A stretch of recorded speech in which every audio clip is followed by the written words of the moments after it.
let's try this then. Let's see if it works. Theoretically, we are live now. Oh, theoretically, we're live. Okay. Theoretically, I'm So, waiting for it to come through on and do these things. so we're not quite sure whether we're actually transmitting yet. We Oh, just not entirely, but that would be this new fangled thing. Yes, we appear to be live. We appear to be live. I'm being called late by Discordia in chat. So that's all good. Good evening, ladies and gentlemen, and welcome to this week's Fake Accents Unite. It's just myself and the Britisher this week. Is it 9 for starting, says Silly Sailor. No, it's not 9 for starting. Don't be ridiculous. It's always 8. It's always been 8. It will always be 8, apart from that one time when it was 10. But good evening, Britisher. Good evening. Good evening. How are we doing? Very good, thank you. Well, you are obviously not quite as close to death's door as I am. No, so I hear that you've been a very naughty boy, and so God has struck you down with some infernal disease. Yeah. I mean, anybody who follows my channel knows that I have got, that my immune system is the equivalent of some kind of, wet piece of lettuce. So, anyone just needs to sneeze somewhere in the general direction of my person, and somehow, 2 or 3 days later, I have the plague. And it's just remarkable that it's now the 3rd of September. So it's the third day of autumn. And I have already got a runny nose and the shivers. It is somewhat ironic that you are both responsible for the Black Death and its cure. Yes, no, it's glad. I'm glad that you know about these things. Yes, well, of course, I've seen. I have been there all the time. Yes, I was in fact the person who buried the Parmesan cheese of Mr. Peeps. You're the one who dropped the apple on Newton's head as well. That's the one. Now that you come to mention it, but don't tell people that. Of course, I'm responsible for the upkeep of your historical record, and thereby inserting you into every historical phenomena that's ever happened. But that is remarkable, isn't it? So basically, you've got Samuel Pepys and you've got London ablaze. Mm. What does he think about? Someone bury my Parmesan cheese in the garden. Yes. Quick. Did you in fact own a bakery during the Great Fire of London? I'm not saying. Yeah. Let's see what. I believe Lloyd's of London might otherwise be interested. Let's see what chat has to say. Oh, just to let chat know, I currently we're streaming slightly differently this week. I have Streamlabs active, which is both a blessing and a curse, and I appear to have forgotten to edit in the Streamlabs link into my description, but I'll do that now. The basically allows me access to the streaming equivalent of Super Chat as opposed to YouTube. Rose of Dawn, if you can send me a message on Discord, then I'm sure we can add you to the stream, and that could be fun. Let's see. As for me, of course, I have absolutely no idea what's going on, because my not being part of this Streamlabs phenomenon, I am talking from a distance, and therefore I'm just basically completely clueless. At a loss. Well, it took long enough to sort out. I think I've spent 4 hours today, basically trying to get this thing working. But yeah, hey ho. Streamlabs. It's just streamlabs.com/not-so-obvious, I think. But that's it.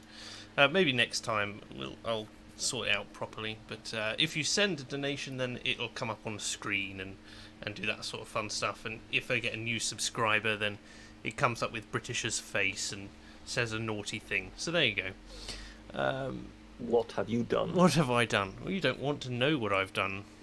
Yes. Not really. Somehow I've got the feeling this hasn't got anything to do with Parmesan cheese. No, it really doesn't. Right. Let me get this link. What was I trying to do? There we go. Pop out chat. Pop out. So that I can actually see what I'm doing. There we go. Let's see what people are saying. Good evening, folks. Good evening, good evening, good evening. I bet NSO is going to blame Britisher for making tea for being late. No, this time it's entirely my fault. The Britisher had his lemsip ready 5 minutes in advance. Can you believe it? Well, I mean, I am drinking tea, but I had my Lemsip tablets ready because I can't bear drinking Lemsip, although I always tend to kind of forget it. So I did earlier today have a cup of Lemsip to kind of inadvertently remind me of why I don't drink Lemsip. Yeah, I like to think, even though I know it's not true, that you're actually intolerant. Like, it's your weakness, your kryptonite, is that you must drink tea. If you drink anything else, it will, you'll burst into flames, and yes, along those lines. Yeah, I obviously develop a cold if I drink anything else. So the best way of getting my colds to go worse is to basically drink Lemsip. Yes, I'm trying to counteract that with, I don't know if you just before heard me unwrapping something. I don't know if the microphone is picking this up. You got me a present. Because no, I am actually, I'm just announcing to the world that I am about to bite into a Tunnocks caramel wafer. So last time round it was a Tunnocks tea cake. So this time round it's Tunnocks caramel wafers. Right, I have to bring something up because someone in Discord has once again released this to me. There is the mythological dialogue. Are you familiar with the mythological dialogue? Just generally for Christian. No idea what you're talking about. The idea of the Father, the Son, the Holy Spirit, Mary, Judas, and Archangel Michael, and Satan, and all that jazz, right? The what do they call it? Like the Divine Comedy. So Dante. It's not quite Dante, but it's just basically the not a pantheon, is it? Because it's monodeific, but basically. Well, yes, I mean it's that paradox, isn't it? You've got the Holy Trinity that are three but one at the same time. Oh, trust me, we could get into a long conversation about that one. It's just which is supposed to be the Nicene Creed that wasn't established in Nicaea. But there you go. But basically, the Discord have been busy. They've decided that they're going to draw equivalents between these mythological figures and the YouTube community. So where they just haven't decided yet whether I am the Holy Spirit, the Father, or the Son. Oh, they have. So, but first I have to. So, Sly Sneak is the Holy Spirit because he's dead, and therefore he can only be a spirit. This being Academic Agent's Discord, the Academic Agent is the Father, and you are the Son. At which point, Base Liz becomes Mary, the mother of Jesus. Okay, yep. So your Base Liz is your mother, and I am King Herod apparently because I can't be Judas, which they were debating because Captain Switzerland is Judas. being so far to the left that he is. Rei Murasami, unsurprisingly, takes the role of Satan. Bantu is the Archangel Michael. And Sargon gets to be Saint Dismas for some reason. Whereas Saint Dismas? Saint Dismas. There is such a thing as Saint Dismas. There is such a thing as Saint Dismas, although I think they pulled that out of nowhere because... I would have thought with his beard he would be Moses descending from Mount Sinai. Yeah, is V his high priest as well. Is apparently there. And V would be the golden calf. V is the golden calf. And Thomas Sowell is John the Baptist, apparently. Just gets mixed in there on the side.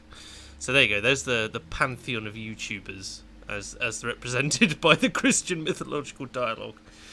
There we go. AA from yes. AA. I'm suitably impressed. Yes, I can see it on Discord or whatever it's called. A great many people seem to have a great deal of time to waste. Indeed. Bad-tempered Badger says, "What is British's opinion on Oreos? Colonial custard cream or bland abomination?"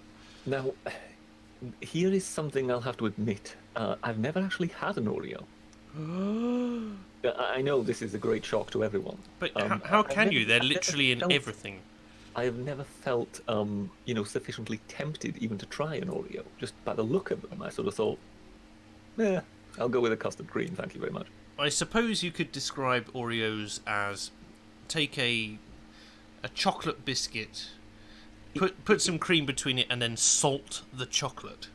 It looks to me like kind of, a fancily molded bourbon biscuit with mint in between rather than chocolate. Oh, it could be like an after eight biscuit. Kind of, yes. It could be interesting. Except, of course, in biscuit format, in which it doesn't work. No, you can't. You can't Because- play the after eight game where you stick it on your forehead. Precisely, but that's the difference between the British and the Americans. The British would know such a thing, whereas the Americans still have to try and fail to find out that it doesn't work. Let me see. V is a prostitute. You'll have to take that up with V. I'm sure he charges a very reasonable rate. Who is Styx Hexenhammer 666 in this? I suppose he could be Baphomet. Do you think? I think he'd be quite pleased with all that. Well, would he be would he be the sort of the evil Mesopotamian king who carries the Jews into captivity? Well, he could be Darius. Or the Pharaoh? Pharaoh Ramesses. You could see that. Darius, or Darius. That's real history and it's versus Alexander the Great, isn't it? Then we're talking the Persians, or are we talking I'm thinking some the other king of. Darius I'm thinking the slash king. Darius? I'm thinking the king of Babylon, who had Daniel under him.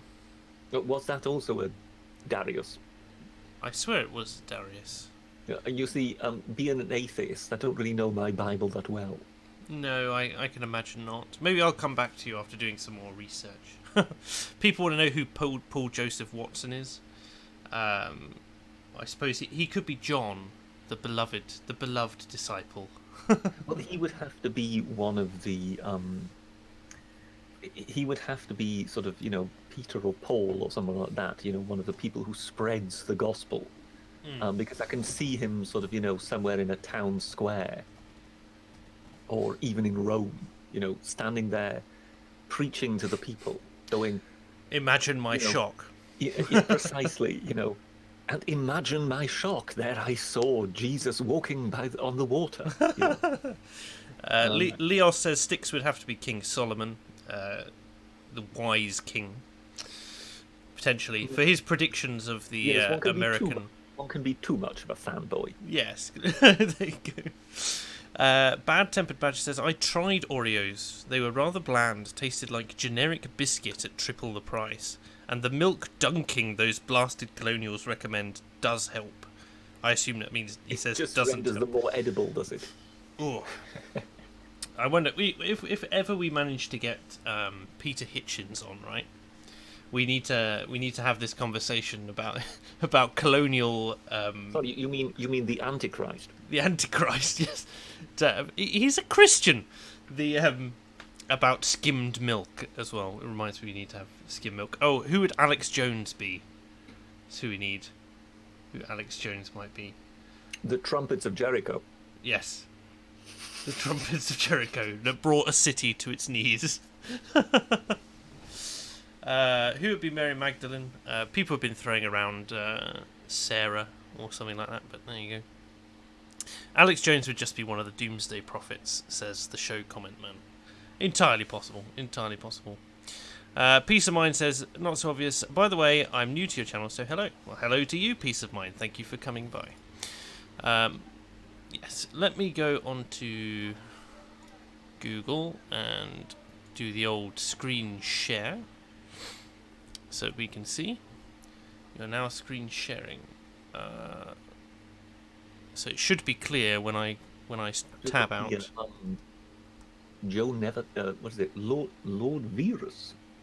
For some reason, talking to Joe Neverton is asking Milo. Oh, Milo. Oh, Mary Magdalene. Okay, Mary. That person's version of Mary Magdalene would be Milo. Yes. I would think surely it would be one of the kings of Sodom and Gomorrah. That would be quite amusing. Right. Full penetrative sex. Amazing. Thank you for subscribing, Bad Tempered Badger. It's a pleasure. Here we have Let me see if I can get this blasted stream up actually working. So hopefully that should. You do realise my being here flying entirely blind. I have absolutely no idea what you're doing right now. Oh, I'm sorry. I was tabbing around, basically trying to get the stream to be able to see what I was seeing. Okay. So Owen Jones would be the Pharisee. Now, again, given that I don't know my Bible sufficiently well, I have no idea who the Pharisee would be. So the Pharisees. I don't even know whether to agree or not. So the Pharisees were the bureaucratic class of the Jews. So they're the ones who had the most power, and they were the ones who sentenced Jesus to death, or they sent him to Pilate anyway. So if the Pharisee would effectively be the apologists, if they would be because in that case, Jeremy Corbyn surely would have to be Herod, not yourself. Oh, quite possibly, but I think this started out in the YouTuber only realm, and now has sort of spread to popular figures as well. But there we go. I'm just sort of trying to think through that logic, because otherwise the Pharisee would be, otherwise Owen Jones would be an apologist for you. Unless I'm reading, I think I'm reading much too much into this, because I'm trying to somehow entertain myself while you're twiddling buttons at the other end. Oh, it's fine. Out of curiosity, I'm going to ask the chat, did you hear or see the subscription message pop up on the screen? Because you should have done so. And I'm sure after the stream delay of about 10 seconds, we'll work that out. But there we go. Joe Neverton says, Jeremy Corbyn would be a Pharisee. He would enjoy stringing Jews up. Oof. That's pretty savage. Yeah, quite savage indeed. But peace of mind. Somehow I've got the feeling we need to mellow this conversation a little. We do. Okay. So before chat takes us too far down the political road, peace of mind says, Britisher, postmodernism is ruining British beauty. I assume he means in terms of people as opposed to.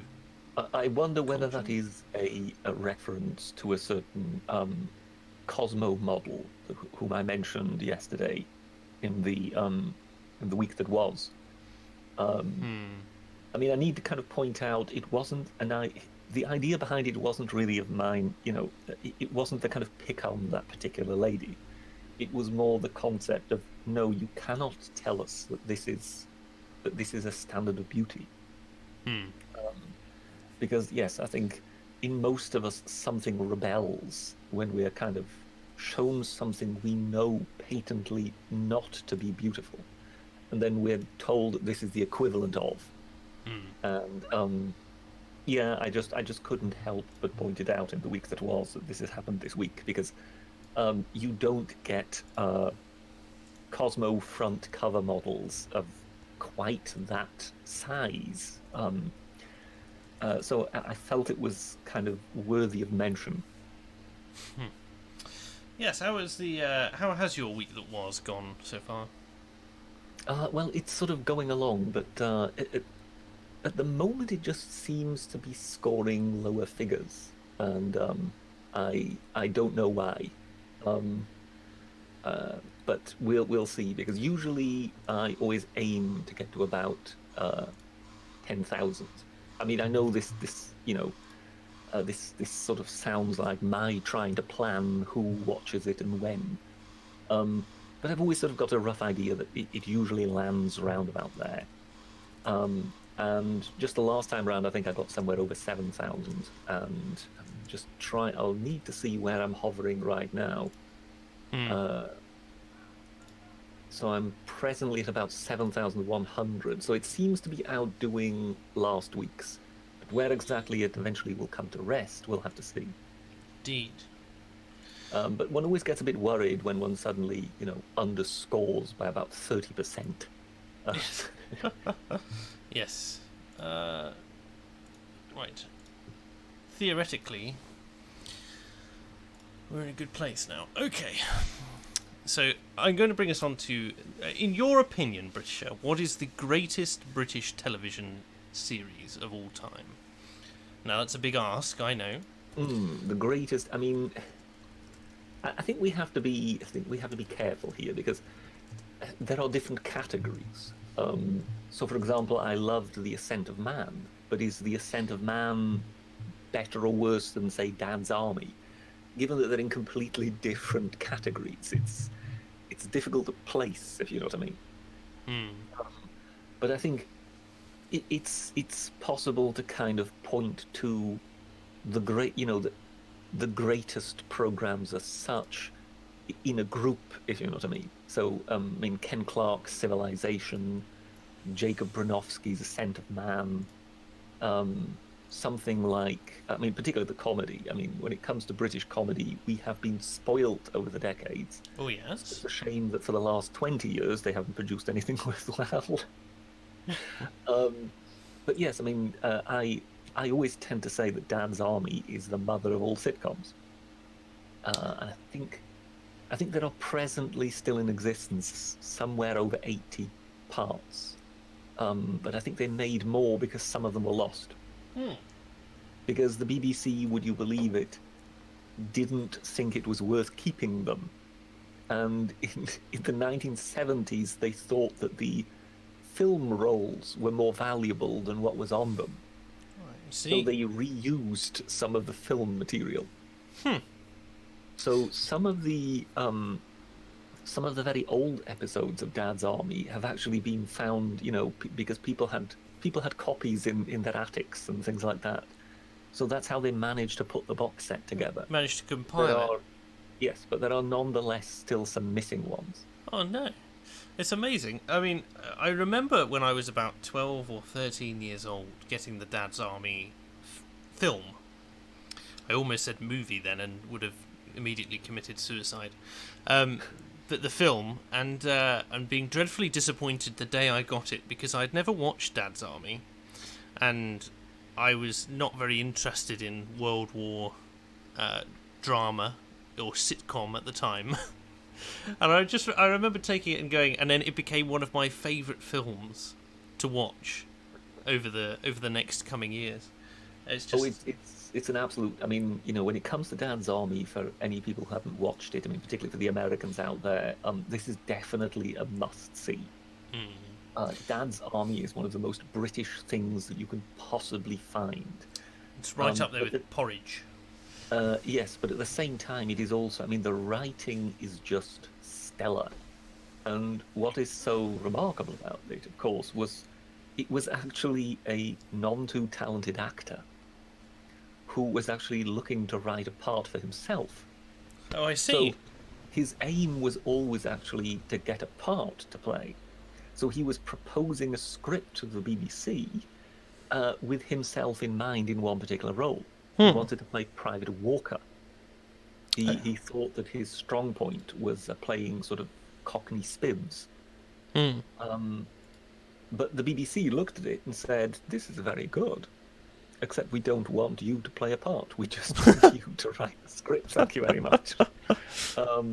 And I think it wasn't only him; it was also the producer, who had quite a bit more experience in the field.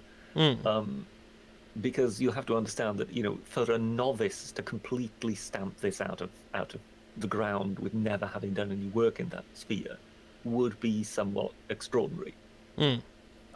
So he did have some help from somebody who did know what he was doing, if you know what I mean. Oh, I see. But they did come up with something that was just extraordinary. I mean, it has that quality, which not many things have, whereby you can watch it again and again and again. And the result is not that you grow more bored with it. The result is that you, in a way, find yourself falling in love more and more with the characters. Because they are just beautiful, sort of tender renditions of, in a way, what have since become comedy tropes on television. Yes. But you have to understand that at the time they were the originals. There's one of these funny things where I always seem to find that the British, or maybe we're biased, but the older British stuff, like, we're very good at writing characters, whereas a lot of American TV is, as Americans are, spectacle, but less substance. Whereas, Well, I would agree with you in the past. I think the Americans have outdone the British in recent years. I would yes, think they've moved towards. I mean, there's I would say what has happened is that the Americans have learned from the British. This is the script writers. I would say the moment the baton was passed was when Frasier came out. okay. Uh, Yep. I think Frasier was extraordinary.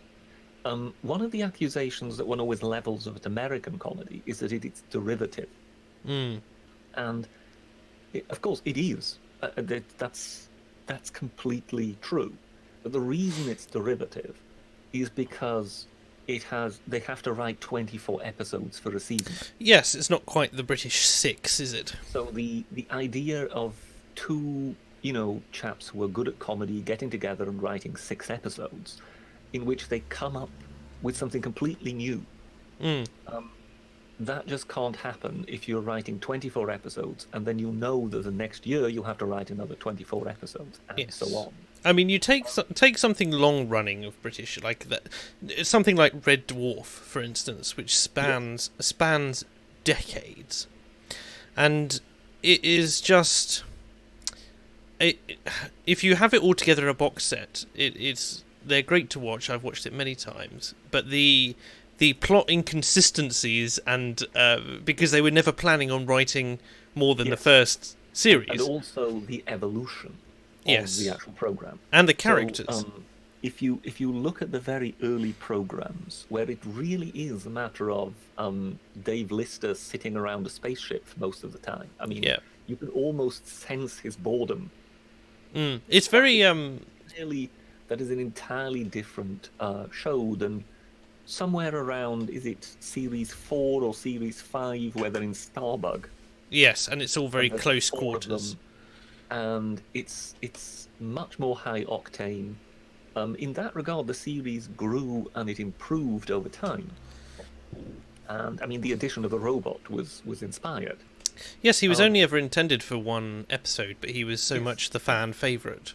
And it really it was a very very clever show, but it is, as you say, completely inconsistent. It's a different television program by the end than it was when it started. Yes, you can tell, like, for instance, I believe it's the second episode, which is Future Echoes, and they see shots of them, and then you can see how they try and shoehorn bits from that episode into future series, because they have no idea really how it's going to work. And then there's all sorts, like even things as simple as at the beginning Lister talks quite regularly about his family, and by the end of the 4th or 5th season he's an orphan who was left in a box under a snooker table in a pub somewhere in Liverpool. It's. Well, but as I say, if you compare that, so you've got British comedy where they're very much they're working on shoestring budgets, albeit that Red Dwarf was quite expensive by the end. But they're working on shoestring budgets, and it's very much kind of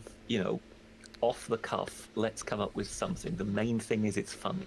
Yes. Whereas with the American system, I mean, one season is the equivalent of 4 years in Britain. Yeah. So they need to be much more structured. They need to have a much greater idea of what they're actually doing. They need much more planning. And if you watch these programs like Frasier, Seinfeld, The Big Bang Theory, How I Met Your Mother, these kind of things, you kind of see there is much more of a production going on here. Now, I think what sets the good series apart in American television from the mediocrities is that they're all derivative, but it's what they make out of their copying of ideas. So, to give you an example, in The Big Bang Theory, there is one particular episode where Sheldon's girlfriend, Amy, pretends to be ill. I think at the beginning she is ill and he looks after her. And she ends up pretending to be ill because she likes being looked after. Now, that is a scene directly taken from To the Manor Born, which is a BBC comedy from the 1980s. Incidentally, it was the most watched 1980s comedy, even though no one ever admitted to it. I saw an interview once with the maker of To the Manor Born, who said he was always being told by everybody, "Oh, my mother likes your program." And he said it's rather strange because he holds the record in the 1980s for viewing figures, and yet only ever anybody's mother seemed to watch this program. But Johnny Rogers has donated $2 and said, "You'll never beat Blackadder for me." Blackadder. Well, Blackadder was great, but I think the one thing that disqualifies it from being up there with the greatest is the first series, because the first series, as far as I'm concerned, was poor. I think they were very lucky. I think they themselves have admitted that they were very lucky to get a second season. And what happened was it was Rowan Atkinson and Richard Curtis who wrote it. And what happened was that Rowan Atkinson then, from then on, concentrated more on just playing Blackadder. Blackadder. And Richard Curtis was reinforced by Ben Elton, and it was that different mix of comedy between Ben Elton and Richard Curtis that made Blackadder work. Blackadder the had first series was a bit of a flop. Yes, Blackadder had a very strange birth, as it will, because he was all in the first season. The first season of Blackadder is appalling, in my estimation. It's how they ever got that commissioned, I don't know. And how after that series they decided, you know what, we will give you another series. I don't know. I assume that Blackadder was birthed off of. Did Bean come before or after Blackadder? Bean came afterwards. I thought so, but Rowan Atkinson's rather peculiar physical comedy as well, I think they were playing off of. And then, of course, I think he had one or two sarcastic remarks to Baldrick in the first season, and they capitalised on that when they realised They kind of realised that these put-downs, to come up with creative put-downs was in itself inherently comic. And not just that, but amusing, particularly when you've got people like Stephen Fry on board who are very good at that and enjoy that a great deal. There is something that you could refer to as the comedy of repetitiveness. If something happens again and again and again, in certain cases, if it's well done, it becomes funnier as it goes. Yes. It can become dreadfully boring. Oh, he's doing that again. Ha ha. Or, in the right hands, the kind of comedy of repetition can be very, very hilarious. Do you think so, darling? Yes, precisely. That is precisely one of those examples. Yes. You've got a character called Darling, which, doesn't really sound that funny, because he can perhaps grind his teeth once or twice when someone calls him darling, but it's Blackadder took that to another level with the many different situations it could be applied, to the point where you get General Melchett saying things like, was it like, "Does this look good on me, darling?" It's just like. No, I mean, it's when it comes to Blackadder, there is something superlative there. But chances are all comedy is inherently derivative. I remember John Cleese when he was talking about Bill Hicks once saying, if once you're in the comedy business, you realise there are only about 6 jokes. Yes, it's all in the presentation. Everything else is presentation and just working the angle. Mandos, sorry, I have to say this now. Mandos Pterodax has donated $6.44. I don't know about the significance of that number, but says Sly Sneak faked his death and instead murdered AA and became him. Well, we addressed this question on. I think I addressed this. They are effectively the Cain and Abel. Sly Sneak and AA are the Cain and Abel of this. Quasi-religious world. Yes, indeed. Although, according to this, it's not Cain that murdered Abel, but Cain tried to murder Abel, Abel murdered him, and then became Cain. So, AA himself is really just a an amalgam of different split personalities at this point. He's completely schizo, which is why we addressed this, I think, in Splash the Musical, which is the last stream on this channel. So if you haven't checked that out, you can check that out after this one. Peace of Mind says, what about Yes Minister? Now, Yes Minister is an absolute masterpiece. It is a masterpiece. Absolute masterpiece. And yes, Prime Minister slightly less so, but still way up there. And no, actually, I would say Yes Prime Minister is the equal of it. I really do. I think they managed to change the scenario slightly, simply in order to give it a longer life. But they managed to get the same quality of humour out of it with him being Prime Minister. I adore Yes Minister and Yes Prime Minister. It's extremely clever. It's incredibly clever, and one of the reasons why it survived as long as it is other than giving the general public a view into what government must be like, the civil servants adored it, and there were many of them because they could see, they said it looked like we were the ones running government. You know, it gave them an air of power in the public eye that had never been given them. They could all go home and pretend to their family. That yes, indeed. They could just speak to China. Yes. And the ministers, of course, loved it as well because they were like, "Look what we're dealing with here. Look at all the connivances of government." It was Margaret Thatcher's favourite programme. But what is interesting when it comes to Yes Minister, because this is one of those things which you invariably kind of wonder how much of this was true, because it is known that there was internal inquiries about Yes Minister. Oh, really? Because yes, it has since since we actually know who it was. There were apparently 2 people who worked for the civil service who were informing the scriptwriters, because if you think of it, if you and I, if we would sit together and we would say, let's write something about the functioning of government, what would we know? I mean, we would just make up how the office would work. Yes, into the realm of fiction. But what was so remarkable about Yes Minister is the way those various departments communicate with each other. The way how the private secretary speaks to the the undersecretary, who's the principal private secretary to the prime secretary. That kind of stuff was all dead on. And the thing is, you can't know that unless there is someone on the inside who tells you how it's done. So clearly it was an inside job. Somebody basically was telling them how this stuff functioned, and that's why they managed to do it so credibly.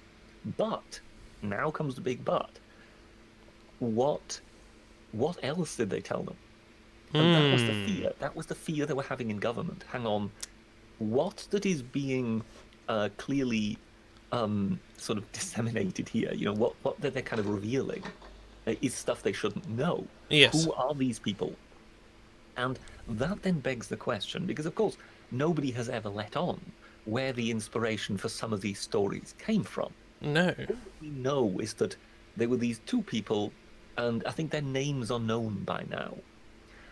Because now, it's too long ago, no one can get at them anymore. But all that people know is that they kind of revealed the functioning of the kind of, this kind of internal little world. But what we don't know is whether some of the plots of ridiculous stuff that happens in government were actually real or not. So that's where, some of the stuff that the minister kind of sweeps under the carpet, makes go away because it's too embarrassing. That kind of stuff, some of that was actually true. Can you imagine the alarm bells that must have started ringing? Yes. At government head, where they're going.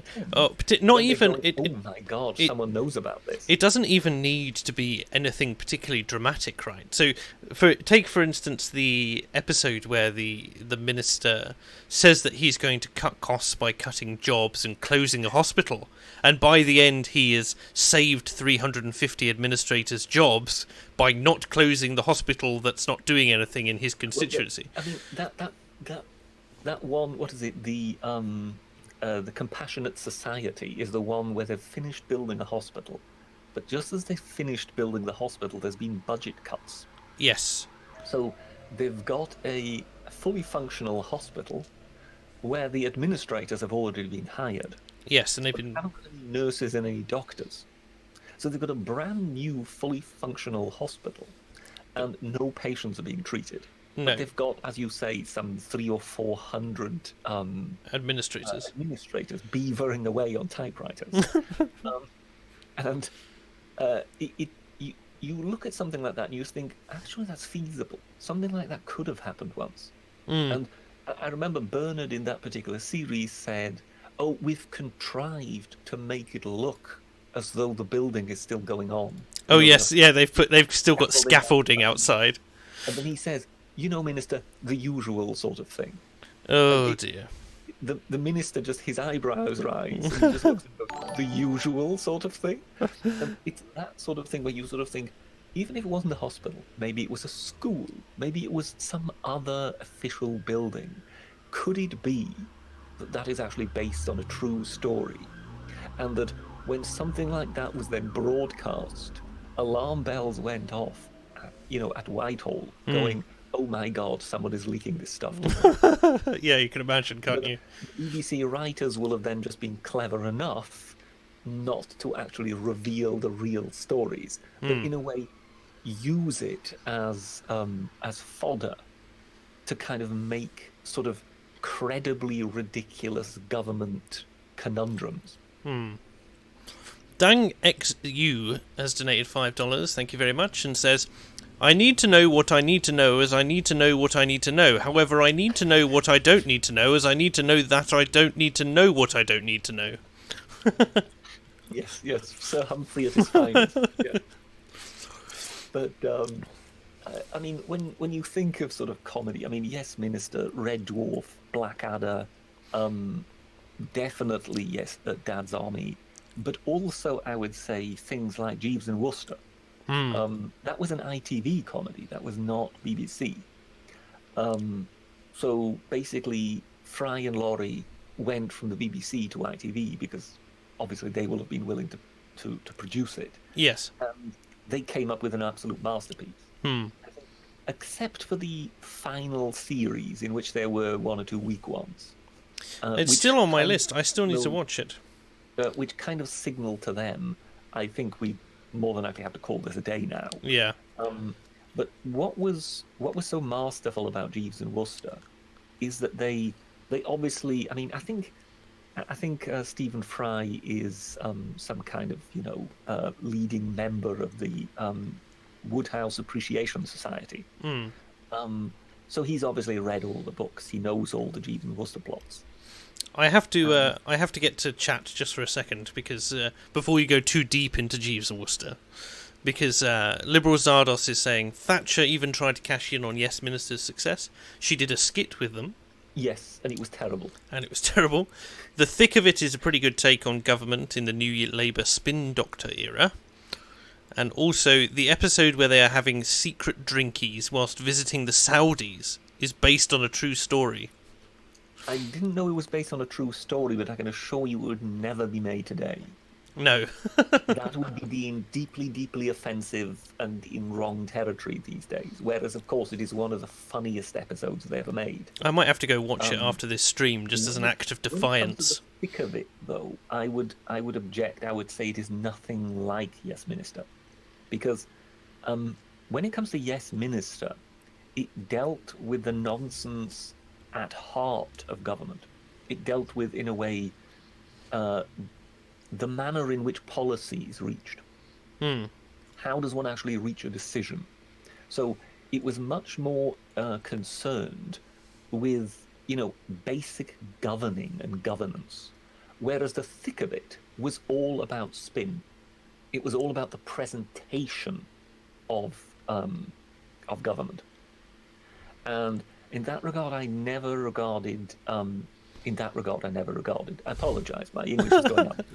It's this cold I've got. It's this damn cold. I'm drunk on Lemsip, ladies and gentlemen. The slightest drop of paracetamol and he's off his head. Look at that. Precisely, yes. Drugged out of my mind. But yes, it's the difference between the two. is clear that one of them seems to be about, the policies themselves. The other one is purely interested in who looks like a twerp in the media. And that is why I don't really rate Thick of It that highly. But yes, Minister, I think, those script writers can walk on water. So what do you think is the top British comedy by audience? I would have to say Dad's Army, simply because it's the daddy of them all. The others wouldn't exist without it. Do you want to know what the popular vote is? Go ahead. Fawlty Towers, which is one we haven't even mentioned. Fawlty Towers is what sets Fawlty Towers apart from all the others? John Cleese. Yes, but it's the script writing talents of John Cleese, because John Cleese and his wife wrote it. Yes. And the amount of detail they went into in writing it just so was unreal. I mean, it was off the scale compared to other scripts.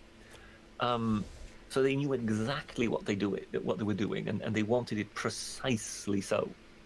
And of course, once they had written 12 parts, basically the BBC was giving them carte blanche, saying, "Okay, just turn in as many more as you want." And John Cleese said, "No, that's it.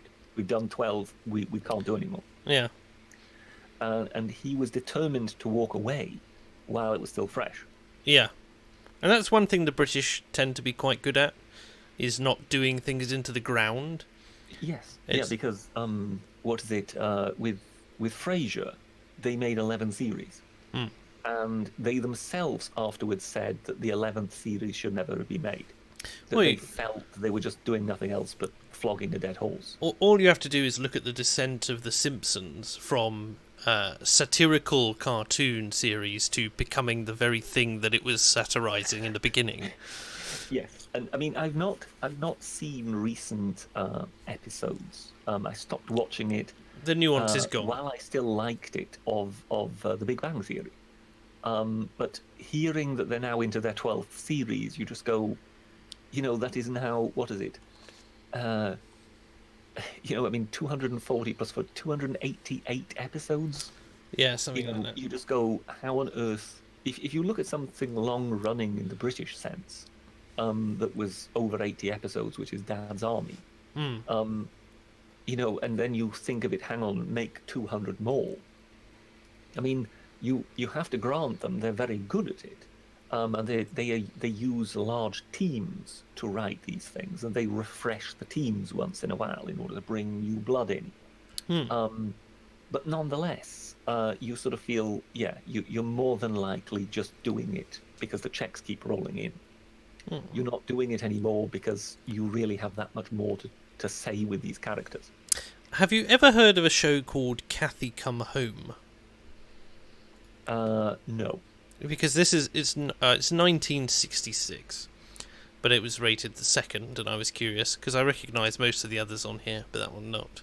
Apparently, it's a television play voted the single best television drama ever made. But there we go. And often tackled social issues. There you go. About a young couple and their descent into poverty and homelessness. Oh, lovely. Philip Mason here is most insistent in reminding me, of course, there was such a thing as The Good Life. Oh, yes, vaguely. And that was quite amusing because it highlighted the fact that The Good Life sounds very nice on paper. Well, it's more than likely also the fact that Philip Mason was in love with Felicity Kendall's derriere, as I believe was just about half the nation at the time. I thought at that point you were going to say it was also because Philip Mason was in The Good Life, and I was going to be incredibly shocked. No, what it was a kind of... was it supposed to be in Surbiton? I'm not sure. It was some sort of, middle-class English environment, and here's a couple that decide to go self-sufficient. So they dig up all their garden and start planting potatoes. The idea that the self-sufficient life is the good life.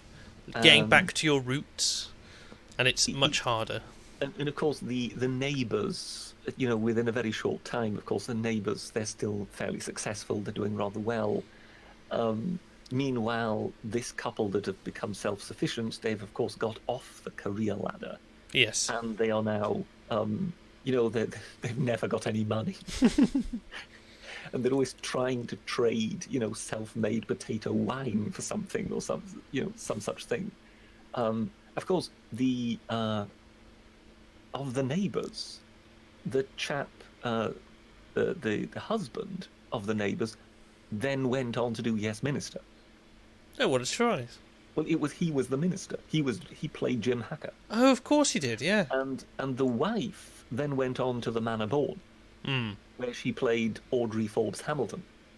So both of them then went to star as the star act in their own comedy series after that. So yes, those neighbours did rather well out of it. Yes, it's a very good comedy series as such, but I wouldn't rate it among the greatest. Current commentator or commentor has said the BBC remade Fawlty Towers, made it politically correct and aimed it at children. It was terrible. I don't know. I've never heard of them remaking it. I can't say I've heard of that.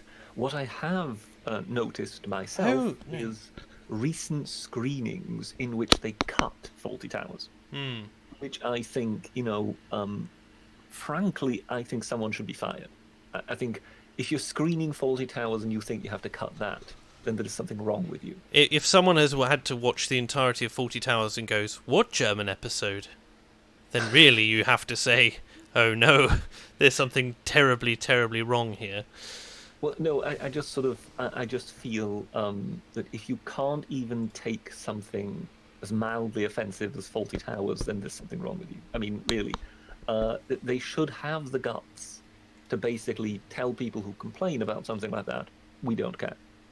It really, they should have that strength. I think a broadcaster has to have the strength. Never apologise. Being able to trust in its own editorial judgment and tell any busybodies who complain, no, I'm sorry, we're in charge of the BBC, not you, it's just your own bad luck.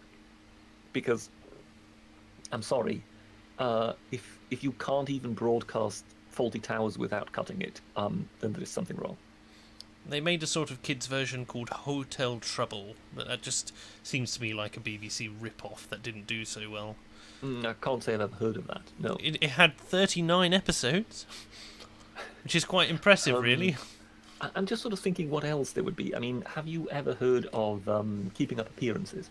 Yes, certainly have. Gout! If you know that reference.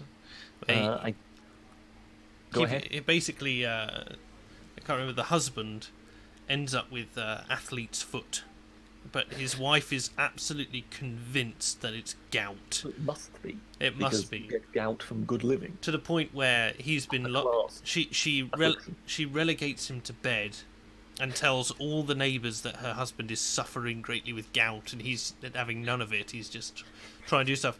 To the point where, in order to stop him moving around, she bandages his foot, so he's like a leper, and then he's trying to replace I believe it's a glass pane on the second floor, and he's just him trying to climb this ladder with this enormous bandage on his left foot.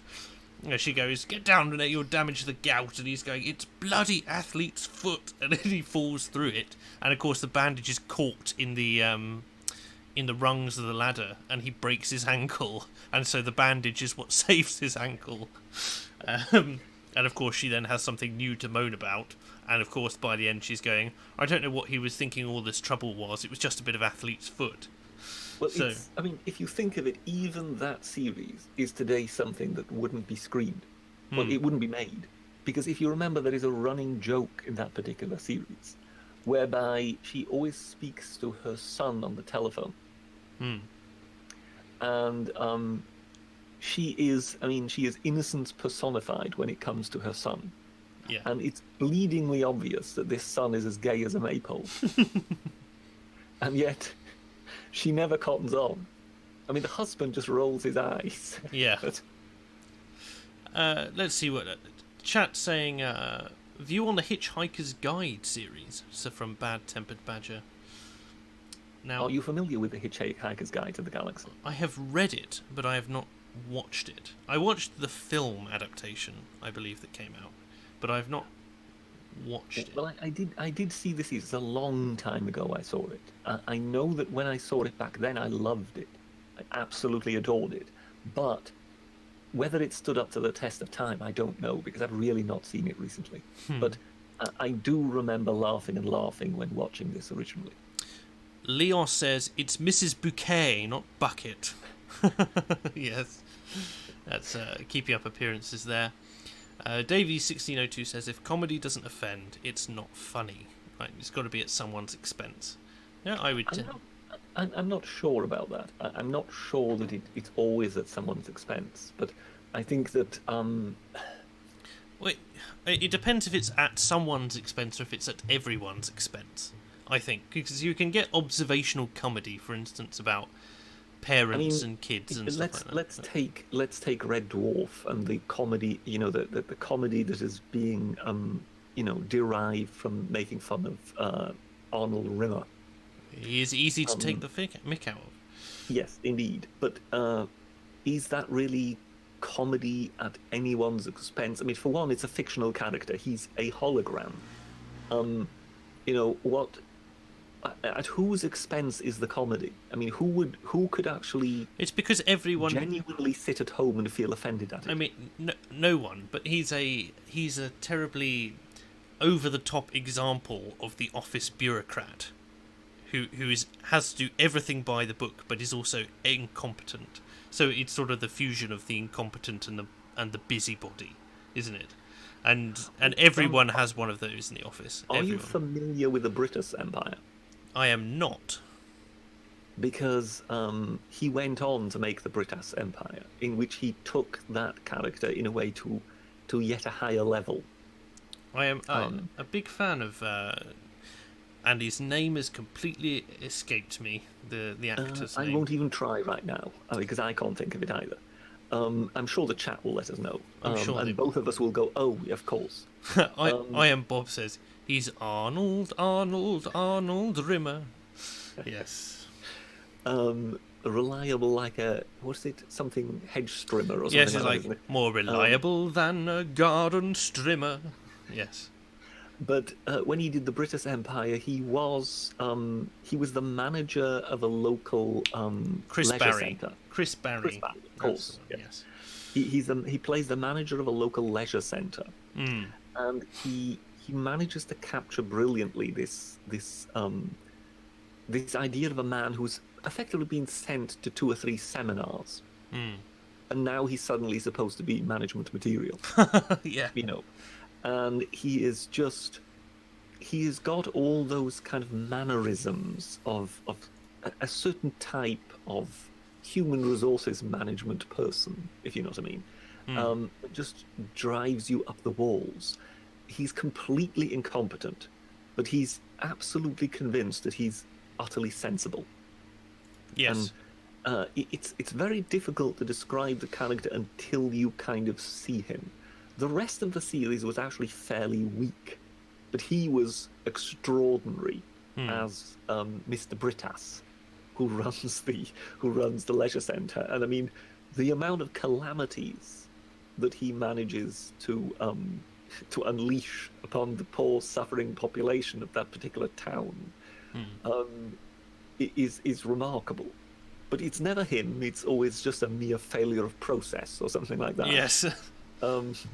Yes, he also has the habit of when push comes to shove, he ends up coming out looking the hero, which is a bit Harry Flashman of him. Oh, very. Just dropping back to Red Dwarf for a second. Liberal Zardos. I somehow feel that is your favourite, isn't it? Red Dwarf. Red Dwarf. I adore Red Dwarf. I don't know why. There's something very likeable about all the characters. And secondly, I think that they're very easy to identify with that kind of, like, because it's such a Spartan environment, the characters had to be fleshed in a way that would make it interesting. And I just like that. Everything from the Scutters to Crichton and his weird shaped head, I adore it. But Liberal Zardos says, we all know someone a bit like Lister or Rimmer or the Cat, hence Red Dwarf's success. I think, certainly for me, there's just something about it that's very. It's so surreal, and yet at the same time, it's very indicative of humanity. At the same time, the inconsistency. Well, when it comes to the characters, I read a book once. I've read several books on comedy, but there was one particular one that stuck with me. I'm not sure whether it was 6 or 8. I think it might have been 8. It's just kind of titled "The 8 Characters of Comedy" or something like that. And it basically was written by an acting trainer. So he never really had in mind to write a book for comedy writers. He ended up writing a book for comedy writers without realizing it by trying to give his pupils a better understanding of the roles they were supposed to take on when they were going for auditions. And he came up with these various basic comedy characters. Now, in the older comedy series, that's what you get. You get those types, and they tend to be quite pure. So if you look at something like Dad's Army, which is fairly early on in sitcom history, they tend to be fairly pure representations of those characters. If you look into something later, like Frasier, they tend to come up with hybrid characters, where various characters have traits of those certain prototypes, but they're not entirely that prototype. So the one of the absolutely archetypal characters in that regard is the lovable loser. You will find him in just about every comedy program, and it tends to be the hero. Yes, the affable underdog. So Lister is the classic lovable loser. He's a failure in everything. Yes, whereas it's really funny because he's juxtaposed with the unlovable loser in Rimmer. Yes, but he's a trier, and that's just it. That people like the character who's the loser, but who keeps on trying, and he's got a dream. Yes, he's get to Fiji. To get to Fiji, yes. I mean, the classical lovable loser, if you go back, to sort of earliest comedy in sitcom and whatever, is the guy who every week, with every episode, he's got another get-rich plan. Oh, Only Fools and Horses. Only Fools and Horses, yes. This time next year, Rodney, we're going to be millionaires. And then they are in the end. Yes, but the thing is, he's going to fail. Yes. So basically, he's got yet another get-rich plan, and he's going to fall flat on his face, and we're all going to enjoy watching it. And the normal counter to the lovable loser is the sensible one. And usually it's something like the wife. Yes.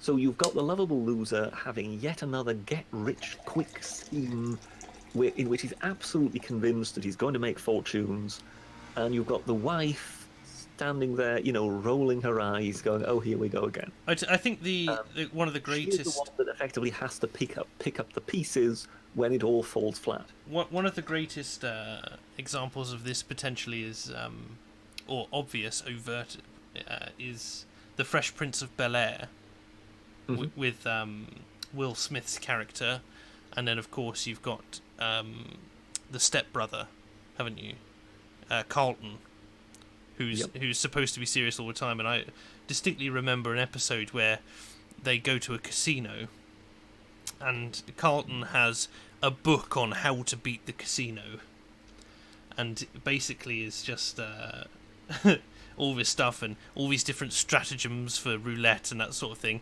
And Will's there, and he's like, "Oh, I've got my lucky this, I've got my lucky that, I'm going to do this and that and the other," and he's like rolling 8 7s in a row at craps and stuff like that. And he's just going, "It's statistically impossible, you can't do this." And of course, Liberal Zardos here just said, that a lot of these stock characters come from the Commedia dell'arte, which is true. I mean, things like Arlecchino and things like that. You really do have a talent for rolling your R's, don't you? When it comes to those, they do come sort of from the earliest theatres like that, through music hall. then gradually into sitcoms and general comedy. I mean, you can't watch Morecambe and Wise and not see the music hall connection. The same thing with Benny Hill and people like that. And I mean, I think in things like Dad's Army, there are even one or two hints. When they go and watch a music hall performer and whatever, who incidentally is actually played by the scriptwriter. But there definitely is that bridge that these things are actually very old. These sort of stock characters as such. You're talking about what is interesting to see is what some of the really experienced scriptwriters make out of them today, because they know that just putting a stock character up doesn't work anymore. So you need to kind of make him a hybrid of something. The mythological archetype of comedic tropes being shoehorned into modern scenarios in ways, new and interesting ways, I should say. Well, I mean, if you take Friends, the funniest character, everyone would agree, was Joey. And Joey's character is inherently the stupid one. And the stupid one is childlike. So basically he is both dumb, but at the same time he's also innocent. So you don't hold it against him. No. Because he's got a childlike innocence about him, and therefore you like him. But if you looked at Joey, innocent wouldn't be the word that would spring to mind. No. So in some ways he was innocent, but at the same time, of course, his line was always, "How you doing?" He was the ladies' man. And of course, that is another stock character. So what they did there was they shoehorned those two stock characters together. And they created a hybrid. And that is, in a way, what they do these days. In Frasier, they did something really brilliant. And they more than likely didn't even know whether it would come off or not. I mean, just like in Allo Allo, where all the various nationalities all speak English, but they do it with different accents in order to indicate that they're speaking different languages. And the scriptwriters at the time didn't know whether it would work. Basically, it was the first day of filming that they actually knew whether it would work or not. And when it comes to Frasier, what they did there was that they effectively had the same character twice.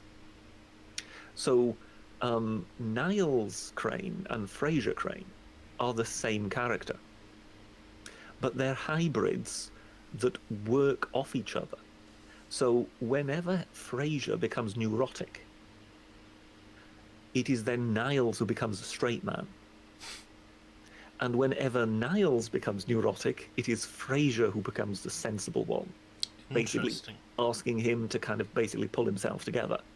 And it's very, very interesting how they wrote that and how they did it.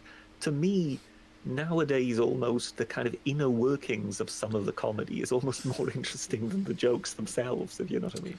Oh, you can tell that you're finally accessing middle age, can't you? Around 3,500 years deep, you should. It's the ultimate sort of nerdism, isn't it? When you basically want to know how the joke worked rather than just enjoying the joke. I always think of this in terms of music because I have friends who don't play musical instruments and they can appreciate good music for the most part from time to time. However, they don't listen to it in the same way that, say, my friends who are professional musicians do. And it's fascinating how some of them are more interested in the intricacy of something as opposed to necessarily how listenable it is in certain settings. Sora Sapien says, and they've said this many times, so I feel it's only due that I respond. Say, what about Last of the Summer Wine? Oh, good God, no. Which ran for an inordinate amount of time as well. Yes, it's the longest-running comedy program. Nothing compares to Last of the Summer Wine when it comes to longevity. They're clearly a bumper harvest in order for it to be that much summer wine. I mean, I'm sorry, they just did it to death. It wasn't funny, long before they ceased it. And they just kept going with the same formula over and over and over again. And you just thought, I'm sorry, folks, but I fully understand that you could make something that is kind of the television sitcom equivalent of easy listening. Yeah. And no, I mean, really, I wouldn't have a problem with that. But it just became so dull that in the end you just felt, I'm sorry, but can someone please take this thing behind the sheds and shoot it in the back of the head? Because this really doesn't deserve to exist anymore. Yes. And it, as it was a shame, because in a way it became a kind of it almost became kind of sort of a pension home for character actors. Liberal Zardos said it started in 1066 by order of William of the Conqueror. I mean, wasn't the tall one? I mean, I forget what the names were of these characters. Oh, I haven't watched it in many years. Wasn't he the one who played in Porridge? He played Mr. Barraclough. I think he was the one who was claimed to have military experience in Last of the Summer Wine. Oh, potentially. It's been so long since I've watched that particular show. No, I mean it really never deserved to be on for that long. It really became painful towards the end. And as I say, this is let it die. Who is quite willing to kind of support the Big Bang theories and whatever. I think that they get a bad press by some people who are a bit sniffy about comedy. I think it's horses for courses. You can't watch something like The Big Bang Theory and expect it to be Fawlty Towers. Because you have to understand that something that is running for over 200 episodes, I mean, you have to give it credit just for the writers coming up with stuff for 200 episodes. Yeah. And I think they did what they did very cleverly. I say I don't know how they've done in recent years because I've not really been watching anymore. But I was fairly impressed with them, particularly at the beginning, because yes, I think that American ability to churn out 24 episodes per season is something I think the British should learn from. But instead, the British have kind of dug themselves in deeper, saying, no, ours is the right way. And that's, I'm afraid, where, someone like Academic Agent would be right in telling them, no, the market is the right way. And the market has decided it wants 24 episodes per season, and the Americans are absolutely crushing it. Yes. I'm loving this chat we're having in terms of, like, it's bringing up and dredging up TV shows I haven't remembered, or things I didn't expect us to be talking about. So things like Britas and stuff like Keeping Up Appearances, The Young Ones, that sort of thing. Okay, yeah, The Young right, Ones. and for every one of those, there is occasionally someone who says, "What about the Chuggle Brothers?" So thank you for that, silly sailor, living up to your name there. Yes, I think the Chuckle Brothers were rather aimed at, rather young children. Let's see. So I think when we talk about this, we are actually talking about stuff that would, by and large, be aimed at adults. Indeed. So he's redeeming himself now. Silly Sailor says, how about Peep Show? Probably the best British comedy of recent years. I could never really get into Peep Show, but at least I appreciated it was competent. Peep Show was a funny one because I watched a lot of Peep Show when I was coming out the military and bedridden, and I had to stop myself from watching it at times because it would, like heroin, not like heroin, but it would depress me so. It's okay. Such an incredibly, both of the main characters are so unbelievably unlikable. And that's half the comedy, is that you kind of you're enjoying watching them fail, and at the same time their snarky remarks are kind of the things that you wish you could say if you were a horrible person, and it's just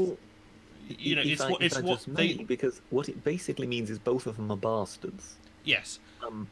The bastard is another comedy trope. It's another stock comedy character. the bastard is not the villain. The bastard is not the villain. No. It's easy to think the bastard must be the villain because bastard is what we call people who are, nasty folk we don't like. Yeah. The bastard in comedy is, if you go back to Dad's Army, the bastard is Private Fraser. That's the bastard. Mm-hmm. The bastard is the one who has a license to speak his mind. Yes.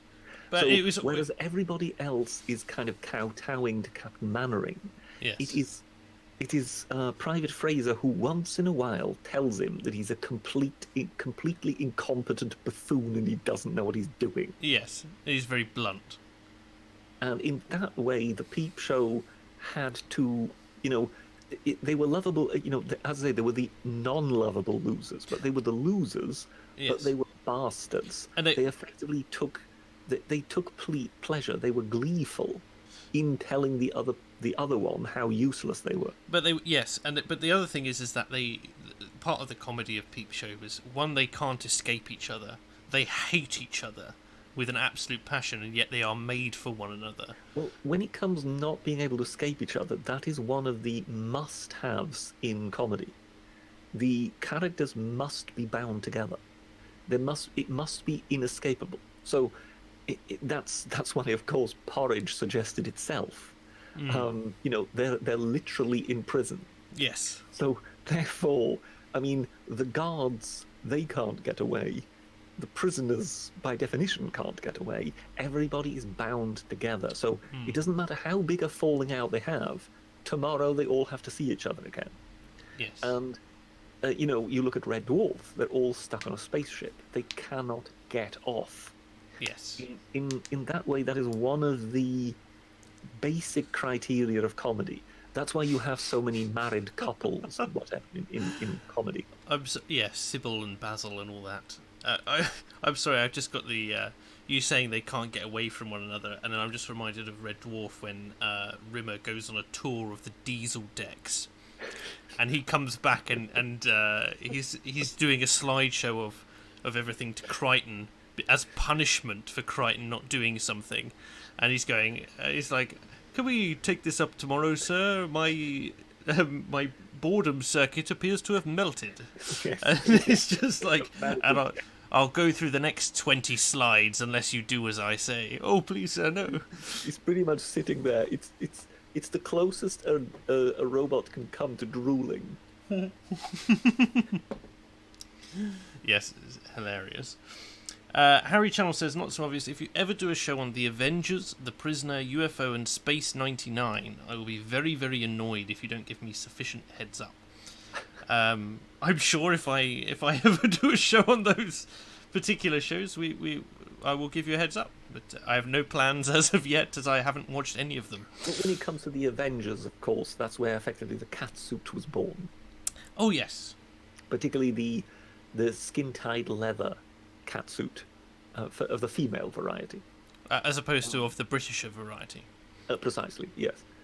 Whereas, of course, Steed was much more in the Britisher mould. He just basically let the lady do all the high kicking and whatever while he organised everything while standing there in a bowler hat, a Savile Row suit, holding his umbrella. It was a very British affair. Very British. Let's see. I think people. That's a fairly iconic series, The Avengers. Yes. It was, yes. My mother has watched a lot of it, and that's why I haven't. To be perfectly honest, that alongside The Defenders and what's the? There's an American series as well, which I haven't seen, which is very similar. Alongside the A-Team, although I did watch quite a lot of that back in the day. The A-Team, of course, being hilarious just because no one ever died. It was impossible for anyone. Yes. Like, you'd have a car which flipped through the air and exploded, and then they would always crawl away. Of violence, but no one ever got hurt. Even the villains, nobody got lastingly hurt in any way, shape, or form, which I find very charming. I would kind of think, well, why not try making such a program today? Well, it does sort of bring up how severe pre-watershed restrictions used to be. given that now you can get away with one Yes. F-bomb before the watershed. We're back to Mary Whitehouse, aren't we? Who, according to AA, did nothing wrong. For which, of course, I hope he burns eternally in hell. Oh. But when it comes to watershed and whatever, I mean, I find the concept ridiculous. But I do not mind making programs for particular audiences, and therefore, yes, why not make a program that is effectively action, but nobody gets hurt? I don't. What is the program? Well, what's the problem with that? So this idea that everything must be so utterly bound to realism, I don't quite understand, to be honest. Well, it's funny what you say about watershed, because I think it had its place back in the day, although, excuse me, the idea of the self-censorship thing was much higher then. But I think in this day and age, and this sort of brings us on to the BBC topic in general, as to the relevance of it nowadays, because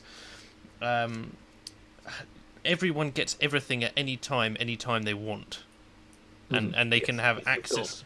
If you've got Netflix and you can basically turn on the horror movie at 8 o'clock in the morning, what's the point of having a watershed? Yes, I agree. Makes very little sense, particularly with kids don't watch TV nowadays. Not really. I mean, the idea of Saturday morning cartoons doesn't really exist anymore. They were all cancelled because no one was watching them. I'm not kidding. The death of. Yes, I still think that for people who don't want to watch Hellraiser at 2 o'clock in the afternoon, there is still an argument to be made to have a channel which is family friendly. I just don't see why there is the need to police everybody. I believe it's called Universal Christian Bible Study. That's the most family friendly. But I think that there is a place for something like the BBC to produce family-friendly material, and I think that market exists. So why not provide 18 programs or whatever? So, but what I would point out when it comes to the BBC is they don't make any 18 programs. You remember the 18 from the 80s. Yes, because it was a good program. So it had its quirks, like no one ever gets hurt and so on. But the reason you remember it is because it was good. And when you look back at a lot of the stuff the BBC produced in the past, it was good and it was memorable. So the reason people remember the Avengers is because it is a style icon of its own. But is that because it had the dominance of the market? That's my inner AA coming out now. Or was that because there wasn't that much competition, cable and Sky and what's not? It had the dominance of the market, but what was on after it? Why wasn't that as iconic as that one? Do you understand what I mean? Yeah. So it clearly must have been iconic because people remember it. It's a standout show. So you can say, yes, it had the dominance of the market, and I completely accept that. But the show that immediately followed it also had the dominance of the market. And I don't believe anybody remembers it. So that's why I would say certain programs, stand out, because they were very well made. They were, iconic for their time. And you look at it now, you look at the stuff the BBC is turning out now, and you just go, I'm sorry, but there isn't anything here. There just is nothing here. They're desperately trying to keep going with Top Gear, because Top Gear was an iconic program. Except they've forgotten that their presenters have gone. Yes, and that was... And without those presenters, they don't have a program. Chris Evans being no substitute. Although I hear Chris Evans has resigned now from the radio. I think he's left from one of the radio programs. I don't know if he's leaving all of them. If he's left one of the radio programs, and he's going to use that slot to work for Virgin Radio. But I believe he has several radio programs on BBC Radio, so I'm not sure if he's leaving all of them. It's a bit of a non-issue if he's not leaving the breakfast show, because that's his biggest pull. I mean, either way, the man is so loaded. He'll be crying all the way to the bank. Yes, But as I say, when it comes to the BBC, you look at it and you just think, I'm sorry, but where are the iconic shows that people are going to remember in 20 years' time? And in all honesty, you just think all they're trying to do at the moment is keep their head above water. And that's just not good enough.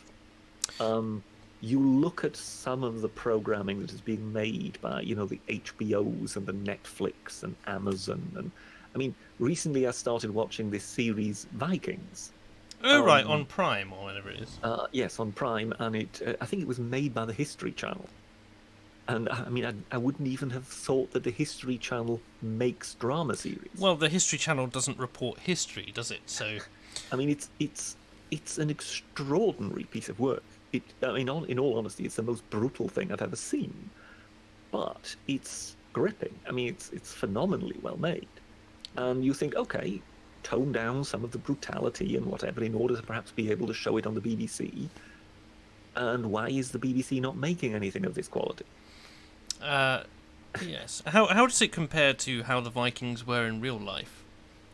I mean, when it comes to Vikings in real life, the one glaring problem, of course, is all these shield maidens who look as if they should take the place of Tess Holiday on the Cosmo front page because they're built appropriately. So daintily, yes.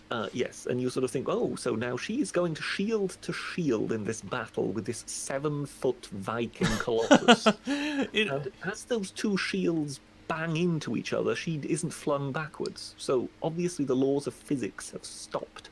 It always amuses me because if you see actual women who are built to work, shall we say, yes, they look nothing at all like their daintily, scantily clad shield maiden variants. Yes, and as I say, you see this shield maiden variant, and you think first off, okay, shield maiden, we're kind of in legend/myth territory here. Did you notice any when you were in the area? I mean, and secondly, you just sort of think, well, I'm sorry, but it's getting annoying now. You will forgive it once or twice, but as they seem to kind of grow in prominence in the series, you just think, no, I'm sorry, please, just go away. Oh, I see. I see you're passing over the idea of you actually being on the scene because you weren't there. Of course, there are very little written records of the Vikings. It was of course. It was all an oral tradition, and we'd have a written tradition if you were there. The series is that well made. The series is that well made that I actually began looking up some of these things. Because what it does is it plays around with a legendary character whose sons actually are on the historical record. So the kind of the Norse legend refers to Ragnar Lothbrok, but there is no historical record of him. But his sons were actually, they were real. They are on the historical record raiding the north of England. I believe I watched a David Mitchell rant actually about the Vikings in this context, because it was like we use the phrase rape and pillage to describe what the Vikings did, and he says, isn't it a funny way like that you can completely divorce any emotion from particularly the word pillage? Like when someone says, oh, and the Vikings came down the coast and they raped and pillaged all the towns along the way. Everybody gets upset about rape, but nobody thinks twice about the pillaging. Yes. No, they don't even get upset really about the rape, because the two together, you just go, oh, that's the historical record. Like, but it's so divorced from reality by the phrasing of it that it doesn't seem real. What is so remarkable in this series is just the hyper violence that once in a while breaks out when they are doing their raiding. I mean, they actually have them raiding Lindisfarne. And you've got all these completely unarmed monks just being butchered. And it's something to be believed, because, at one moment you've got these Viking characters, exchanging dialogue, if you know what I mean. Mm-hmm. And the next moment, they're getting off their dragon boats, and they're kind of making their way to the nearest settlement. And they've found some completely unarmed Christians. Okay, let's kill everybody and steal the loot. I can see the fires burning in your eyes already, Britisher. I don't know. It really is. It kind of takes you aback. The level of violence that suddenly breaks loose on screen. So they're not the A team, I can assure you. No. I mean, I never thought I would see anybody blood-eagled in a television series. But there you are. It happens twice in this one. Good grief. So it's remarkable, but it is more memorable due to the sheer quality of its production. It's very well made.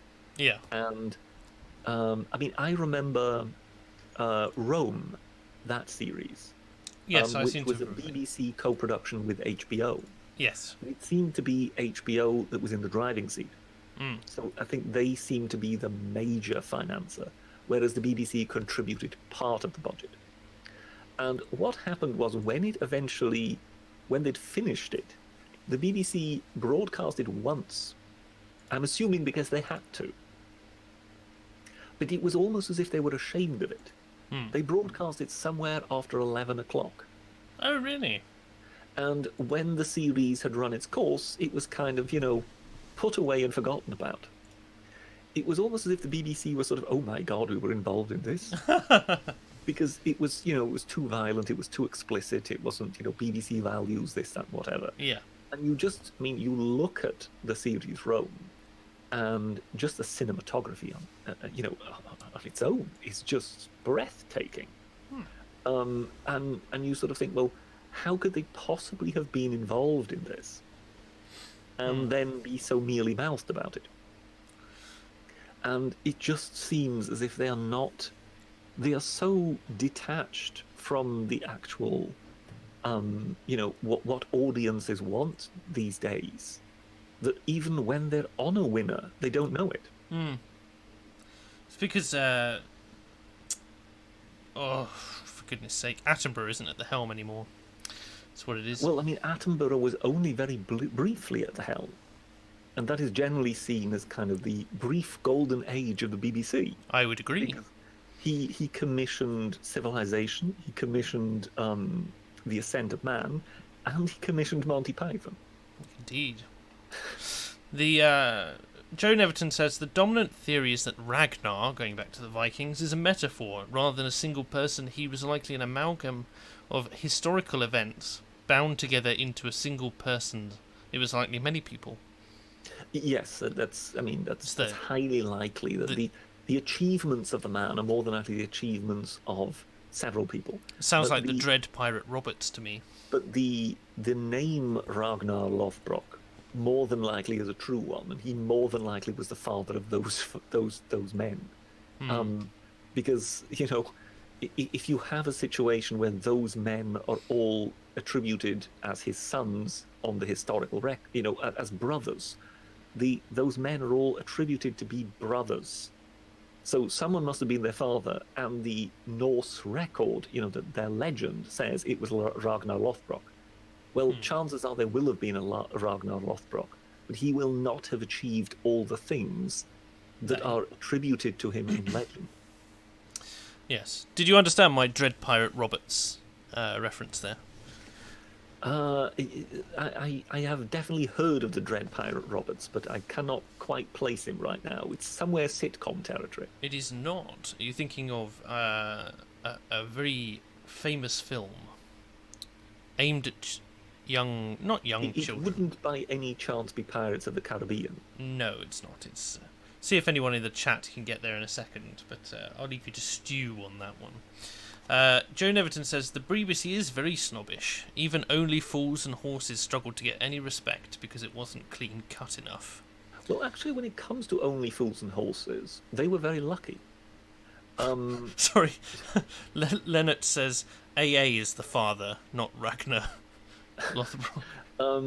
Only Fools and Horses only survived because of a BBC strike. Oh wow, okay, right. because when they were originally broadcast, they didn't get anywhere near the necessary audience. People weren't Right. watching. And then what happened was there was a BBC strike, so there was no material being produced. So they So had in order no to choice. fill the dead air, the BBC simply rescreened what they had only just shown. Hmm. Oh yes, I can see their Princess Bride, so that's where the Dread Pirate Roberts comes in. It is Yes, indeed. I Yes. remember now. But that's what happened with Only Fools and Horses, and on rescreening, on repeat, they did a lot better. Huh. Had it not been for that BBC strike, they would have been called off because it would have just been seen as a complete flop. Yeah, the unions did some good for once. That's what I'm hearing. There we go. So for the last bit of the stream, we'll move into even more ridiculous territory, and I'm just going to switch. Can you see my screen on Google Hangout? Can you see what I'm seeing? Hang on. Yes, I can see something. Yes, Google Marvelous. Feud. Google Feud. Right now, for anyone in chat who's not familiar with this game, it's basically Just like 30 seconds. I'll be right back. I just need to get a glass of water. Sure, I'll explain the rules to people. It's basically Family Fortunes, but with Google search engine. So the idea is that you pick a category, culture, people, names, or questions, and then you have to guess what Google will autocomplete for the last for the top 10 options, etc. Come to Discord, Britisher. I have tried to get the Britisher on Discord, Lynette de Jager, but unfortunately he is not interested. He was scarred by a previous attempt at trying to use Discord, and it's left him forever unable to do it go again. So he tells me. American Gods is good. Yeah, I've read American Gods, or more accurately, I've listened to it on audiobook, and I thought it was very good. Neil Gaiman, interestingly, went on an actual road trip of the US, and that's where he got many of the places, both stylistically and in reality, for the book. But he basically decided that he was going to rename some of them, and he interestingly called another author up after finishing American Gods and said, I finally worked out how to write a book correctly, to which the other author replied, quite amusingly, that no, you worked out how to write this book. And there you go. Juicy Blue Will, are we back in 2016 YouTube? I don't know. Did this go round on YouTube in 2016? I just thought this would be quite funny to see how detached me and Britisher were from the general populace in terms of what they're Googling. But there you go. Well, when it comes to being detached from the general populace, I'm sure I'll win the prize. Joe Neverton said, "Was it because I said you wouldn't be coming back onto Discord in the foreseeable future?" Joe Neverton said, "Was it Dankula's Discord that hurt you?" I'm just seeing there is someone in the chat calling himself Leonard de Jager. Yes.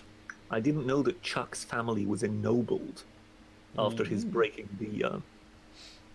That reference is completely gone from my head, but there you go. Chuck Yeager was the first man to break the sound barrier. I see. And of course, it was only because the Americans cheated. Because otherwise, it would have been Eric Winkle Brown, as it should have been, who happens to be the greatest test pilot of all times. And just so happens to be British, of course. Was he the one that you were following at the time with your notebook, and that's why you're salty? Oh, very much so, yes. No, he's a fantastical character. There is a biography. I cannot advise people strongly enough to read that particular biography. It's unbelievable. I would say the latter part of it, perhaps the last quarter or so, isn't really that interesting. It goes into modern times or whatever, but particularly all his stories surrounding the Second World War or whatever are just immense. You're looking at a man who holds the world record for flying the greatest amount of different types of aircraft. Because in that, in the period of the Second World War, of course, a huge amount of advances were achieved when it comes to aeronautical design. Yes. And he was a test pilot at that particular time, and he became the leading test pilot of the British. I seem to vaguely recall, because I think... might I have already spoken about this before? No, not necessarily. What sort of range of years was he active? Because I can't... Well, I mean, he was active, I would say, from the 1940s into the 1960s. Because I vaguely remember speaking to someone who knew him, who was also a test pilot. Oh, I mean, he was kind of seen as their Jesus Christ, if you know what I mean. There was sort of the test pilots. Eric Winkle-Brown, stands head and shoulders above everybody else. There was sort of a golden age of test pilots. I remember because one of them had to test the new training aircraft for the RAF, and so they had a few options. There was a prototype Japanese aircraft. There was the Tucano, and which is Belgian mainly and European, and then there was some American variant as well, which was appalling. And he flew all of them, and of course the Japanese aircraft was head and shoulders above the rest. But for political reasons, we took the Tucano, so that we didn't have to. So he was saying, I don't really know what the point was of me test flying them all, because the decision was already made as soon as the contracts were on the table. The decision had to be, yes. But I guess it was just to make sure that they worked at all, and that was that. In that particular book that I read about Eric Winkle-Brown, he kind of says, at one point he was kind of asked to come to an airport. So he got there, and the commander basically asked him into his office, and he said, "Okay, if you look out there the window, there's a Spitfire over there. I want you to get into that Spitfire and fly to such and such airport. Yes. There will be 2 more of the same model of Spitfire waiting for you there. Yes. We want you to break them." And he just basically sort of gave a salute and walked out, but sort of said he thought that it had been omitted. The concern had been omitted that while he was breaking the machines, he would be in them. Yes.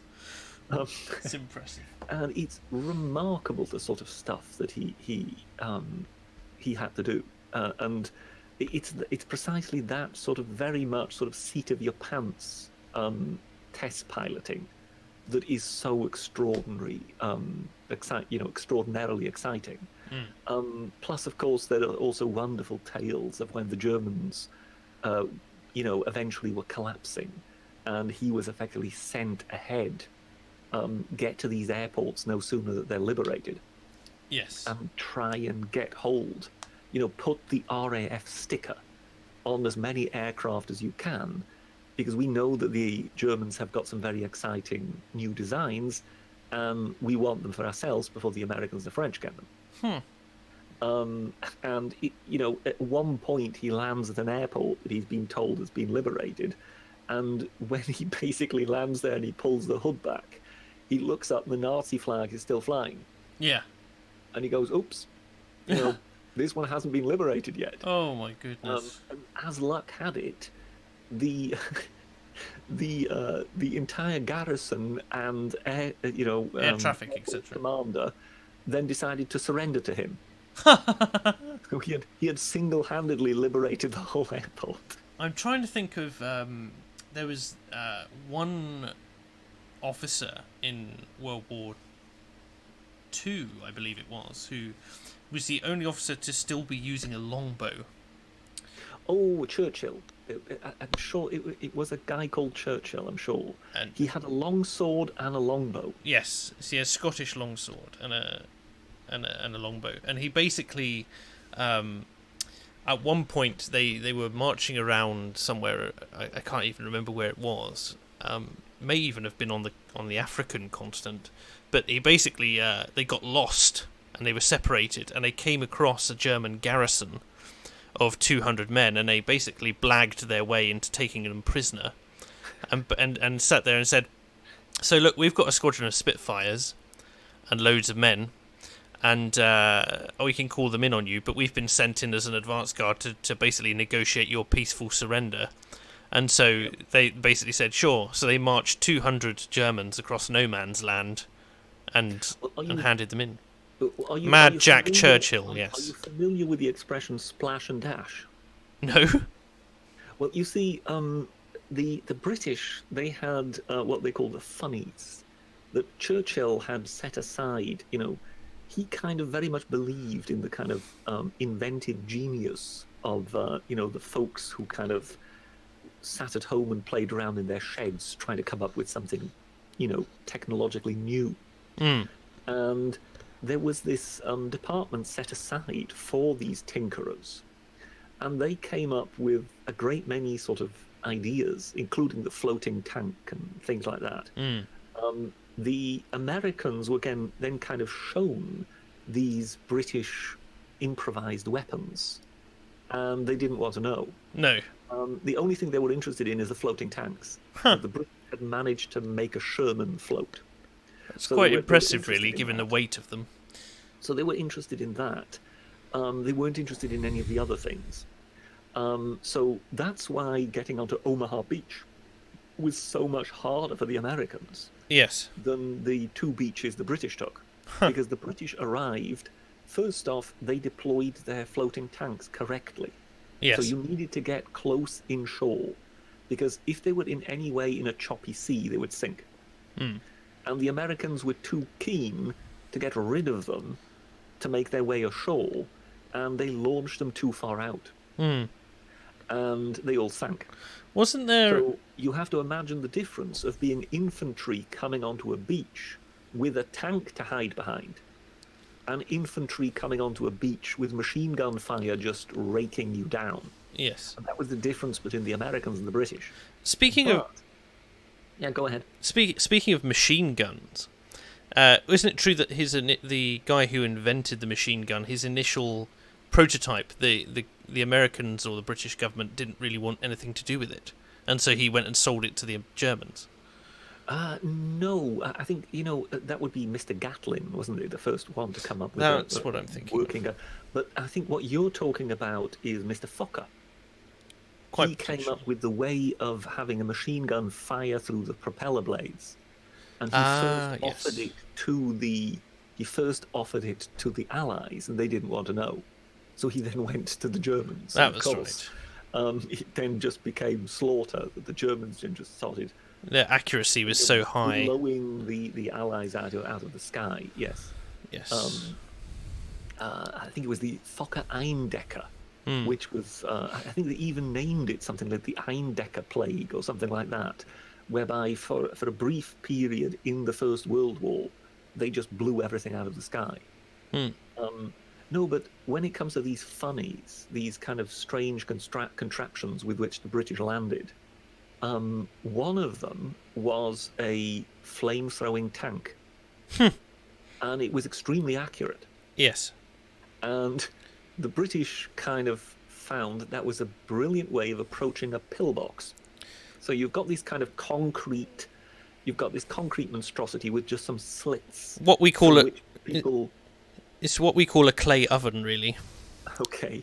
And what they would do is, obviously, they would fire their flamethrower through the slits, and this kind of napalm would just burst in through these slits and kill everybody. And the Brits very quickly realised that they didn't even have to ignite it. No? Well, if you're a German and you're sitting in one of these pillboxes, and then suddenly this tank squirts Something. and it comes in through all the gaps and whatever, and you suddenly realise you're doused in petrol. You don't want to fire, do you? Do you need to wait for the tank to ignite the flamethrower and fire again, or will you leave of your own accord? Yes. Do you need to even, Do they need to prove it to you, or are you going to leave? particularly with hot shell casings as well, coming out of your own weapons? So that's what the Brits then eventually called the splash and dash. Amazing. They splashed and the Germans dashed. Because, yes, it kind of shows that very often you don't even need to deploy the weapon to its fullest effect. You need only show the capacity of it. And the other side will go, okay, look, we're completely out of our depth here, we're going to leave here. We'd really rather not, thank you very much. Precisely. And it's just... that was one of the funnies. I think they kind of carried. It was a Churchill tank, but they pulled like a trailer, Mm. and that was where all the flammable liquid was in, Yes. and kind of went via a pipe alongside the tank. The British designers had gone out of their way not to build a tank That was full of flammable Yes, liquid. that was not going to explode itself when it They was. kind of realised, look, no tank crew would be able to be persuaded to get into one of these things. What's if that they're sloshing driving sound? with the flammable liquid. So if it's in a trailer behind the tank, and even if that thing gets hit and it goes up in smoke, the tank will be completely not affected. Yes. That kind of convinced them. So that was one of the funnies that, as I say, the so-called funnies that the British deployed. And yeah, they came up with some very, very simple, practical designs that allowed them to get onto the beach and off the beach in a very quick time, including just simple things like massive faggots of sticks that they would tie to the top of tanks in the very same way that they'd used them in the First World War. And they would roll those faggots off the tank to let it slide into the tank, the anti-tank trench. Yeah. And like that, it would fill the trench sufficiently That they could climb over. Simply to roll over it. And this is just it. The Americans had no such thing. It was entirely infantry. And as long as the Germans were up there on the hill with their machine guns, the Americans really struggled to get off that beach. Whereas if you have all these clever bits of machinery to help you, you don't need to worry crazy as about those it. machines may seem. So on a normal battlefield, those machines would more than likely not be of that much use to you. No, but in It's just that short strip of land that you have to get off somehow. particularly if it's That's what gave the Brits all the advantage. particularly if it's a modification as well that can be removed or edited later, so that you still have a functional tank on the other side. How interesting.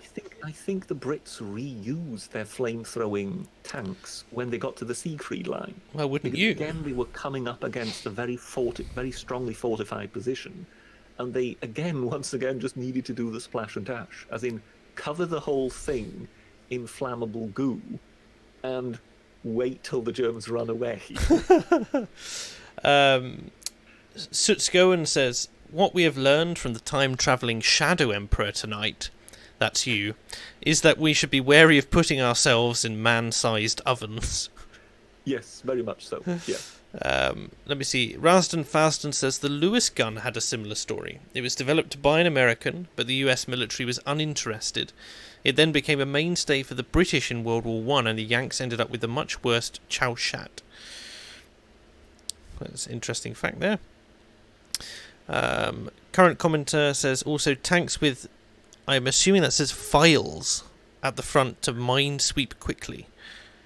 Flails. They had a flail. Yeah, so you could basically send that tank ahead on the beach, and it had flails of chains. It had It would just set them all off. Just, in a way, flail the sand in front of it, and anything that would explode would just go off in front of the tank and just blow up the flails, so to speak. There was nothing to damage. So yes, they could like that make a very easy road through a minefield. Yeah, the Brits were extremely inventive. They also arrived with those mobile harbours.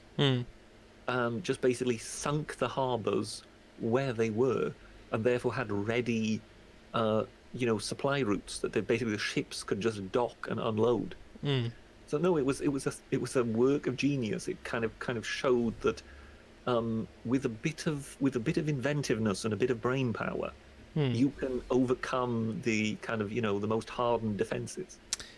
Indeed. The fight smart, not necessarily hard, although it's useful to fight hard as well, as long as you're fighting smart. We're coming to the end, shall we have one or two rounds of this Google feud then and see how we fare? Okay, let's see what the damage is with this thing.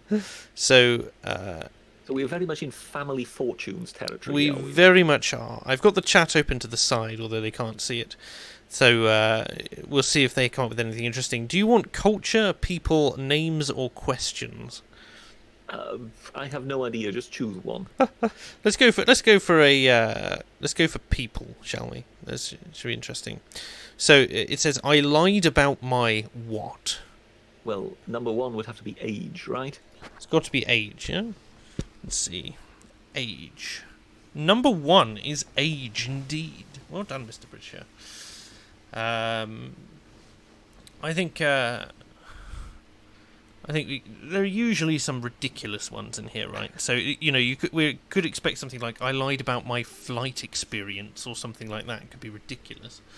But well done on securing the top spot there. Is this because you lie about your age regularly? All the time. I mean, I can't basically tell people that I'm an immortal, can I?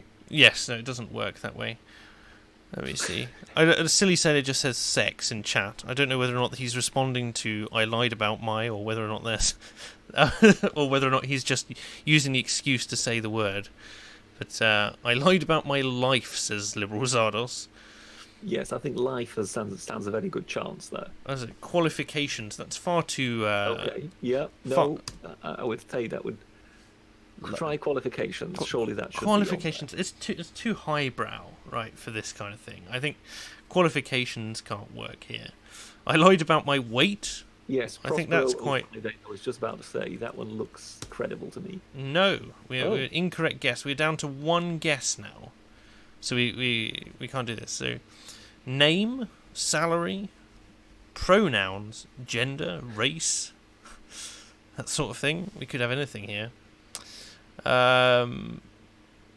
We already did weight, didn't we? And that didn't work. Yes, also, thank you, Prospero, for putting me in contact with the 1-ton hammer earlier. He was very useful. Thank you very much.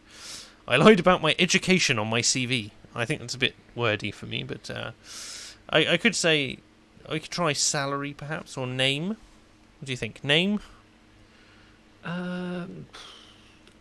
Conviction. Conviction? Okay, we'll try conviction. The British has decided on conviction. I'm not convinced, but age was a good shout, so unfortunately it's red. No. I lied about my virginity. There's number two. Oh. Okay. Obviously. To my friends, well, that's just the same thing again. I lied about my pet named Steve. This is nonsense. It's like I lied about my age to a guy, age online. Age to my online boyfriend, so it's just age. Name and salary, though, would have got us. Salary was on. Yeah. Damn. Answer the questions on your Discord, says Social Commentary As for Channel. pet named Steve, I just don't believe that. A pet named Steve. I assume it must be a meme, that sort of thing. Apparently things are going. I need mods. Why do I need mods? Oh, someone's posting scat in my Discord server. I'm going to have to deal with that. Well, you did have Dankula on last week. I did have Dankula on last week. I'm going to have to deal with that. Let me see. I will not to worry, Social Commentary Channel. I will deal with that post stream. We'll do one more. We'll do one of each round, and then we'll end, and then I'll destroy my own Discord server. So we've done people. Let's do culture. Sitcom about. This is quite topical, don't you think? Are you there, Britisher? Sitcom, yes. Okay, sitcom about. I'm just trying to kind of work out some kind of context in which people would actually even understand this. I suppose Friends. Like, we could do Friends first. Well, go ahead, see what happens. It's not there. Sitcom about death. I mean, it's a bit morbid, to be honest. But no. High school, perhaps? No, let's see what we got. Aliens. A waitress. An alien abduction. Alaska, for some reason. Hitler. You imagine a sitcom about Hitler. Yeah, that's difficult. That's really challenging sitcom territory, Hitler. It's hard to make that one funny, really. Yeah, I think you would have a good chance being able to make a sitcom about the devil, but I'm not sure you could do a sitcom about Hitler. No. The 80s, that's fairly reasonable. Heaven, again, seems a bit dull. Millennials, a bookstore owner or teachers. It's very strange, very strange. Yeah, there must be a lot of bookstore owners answering this particular questionnaire. Well, let's do names then. Let's see what we do. Kevin who? What Kevins do we know? Spacey, Let's given do the... Spacey is number 9. So 2,000 points. Bacon, yes. That's... Number 7, yes, 4,000.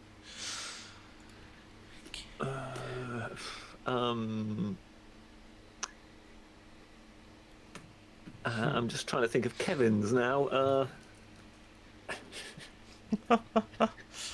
Kevin. People were talking, Hail honey, I'm home was a thing, or at least had a pilot.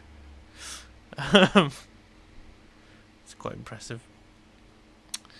I'm kind of stuck for Kevin's. We are stuck. Kevin Smith.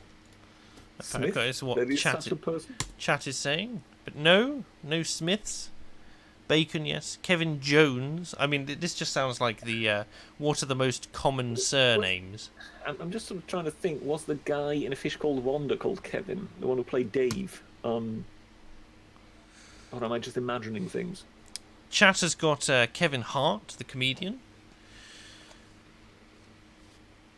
Kevin Logan. Kevin Costner. Oh yeah, go with Costner. That surely. Costner's up there, yes. 3,000 points. Who's Kevin Hart? Kevin Hart is an African-American comedian. I can honestly say I've never heard of it. He's a very short man with a very big temper. He can be mildly amusing. Kevin Keegan, I'm afraid, is a good guess, but I think it's a bit too Anglophile. I don't think that would make it onto this list. I mean, we've still got 2 guesses. We could shove Keegan in there. So is someone just said Klein? So is Kevin Klein? That is. Because that's the chap from A Fish Called Wanda and the film Dave, isn't it? Kevin Klein? Isn't it Calvin Klein? No, that's the one from Back to the Future. Oh, of course, yeah. Let's try Klein, why not? No, who have we got? Kevin Gates, don't know. No. Kevin Love, No. Kevin Hart again. No. Durant, no. James, no. No. Can wait. Kevin can wait. Well, I think we did pretty well on that one, all things considered. Yeah, I mean, given that pretty much, other than the 3 that we found there, Bacon, Costner, and Spacey, given that I had not heard of any of the others, there isn't really much I could contribute there. Well, we have the final round. Then we have questions. Does the moon have Water? Number 4. 7,000. Ice? Ice. No. Alien. Life. We could try life. No. We've only got 1 guess now. Well, you were just typing aliens, so you might as well. I was, but I'm now paranoid. It was all safe when I had 2 lives to waste, you know. But, I think an atmosphere could be on there. You know. Wensleydale? Does the moon have cheese? I tell you what, we'll do cheese. Why not? No, an atmosphere was the top one. Why didn't I do an atmosphere? Someone needed to know whether the moon had gravity. Someone needed to know whether or not the moon had a moon. Name. Whether or not the moon had a moon. According to that, does the moon have a dark side? Well. We somehow managed to average less than 10,000 points around, but... Well, I mean, I blame you, of course. Of course you would. That's very much your style. But there we go. Anyways, I now need to go and deal with my Discord, apparently, which is being raided. But thank you... the Vikings again, obviously. Obviously. Raping and pillaging my Discord server. Well... Thank you very much for tuning in, everyone. Thank you to all the donators this evening and for letting me test out this new style of streaming with the Britisher. We'll see you all next time. Take care and good night. See you about.